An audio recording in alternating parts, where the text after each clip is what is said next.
વલસાડના હાઈવે પર છેલ્લા ઘણા સમયથી ખરાબ રસ્તા અને ખાડાઓના કારણે વાહન ચાલકોને હાલાકીનો સામનો કરવો પડી રહ્યો છે।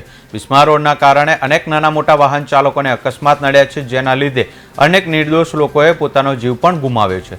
વારંવાર રજૂઆતો કરવા છતાં તંત્ર દ્વારા રોડને લઈ કોઈપણ પ્રકારની કામગીરી કરવામાં આવી નથી, જેથી ગુંદલાવ સરપંચ ધરડાથી ગામના જાગૃત નાગરિક અને યુવાન દ્વારા લોકોએ સર્વિસ રોડ પર પડેલ ખાડાઓ પૂર્યા હતા। પડેલા જે ખાડાઓ છે જે ખરેખર નાનું કામ છે NHAI માટે, જે સર્વિસ રોડ પર બાઇક ચાલકો માટે ખૂબ જ ઉપયોગી છે અને જે ખાડા જો ન પૂરવામાં આવે તો કેટલાઓ એક્સિડન્ટ છે। ગઈકાલે મારા જ ગામના જે TRB જવાન છે, જે નીતિનભાઈએ વાત કરી, જે આ ખાડામાં પડવાથી એમને હેમરેજ થયું છે અને હાલે સુરત ખાતે એ સારવાર લઈ રહ્યા છે।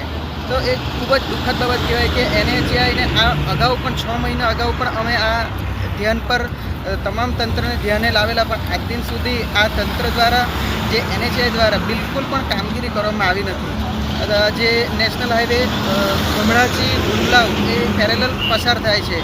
સર્વિસ રોડની હાલત બિલકુલ બિસ્માર છે કે ખરેખર એ લોકો માટે જરૂરી રસ્તો છે। તો આ તંત્રને આ દ્વારા એ જ મેસેજ આપવા માંગે કે ખરેખર એક માનવતાની રાહે તો તમે આ કામ કરો। કે જે TRB જવાન જેની પસાર થતાં તે ખાડામાં પડતા તેમને માથામાં લાગવાથી હેમરેજ થયું છે અને અગાઉ પણ આ અનેક ખાડાઓ પડ્યા હતા અને અમારા વિસ્તારના તથા આજુબાજુ વિસ્તારના લોકોના સહકારથી અમે આ ખાડા પૂરવાનું કાર્ય કરીએ છીએ અને અનેક લોકોના જીવ ગુમાવતા બચાવવા માટે આ પ્રયત્નો અમારા ચાલુ છે।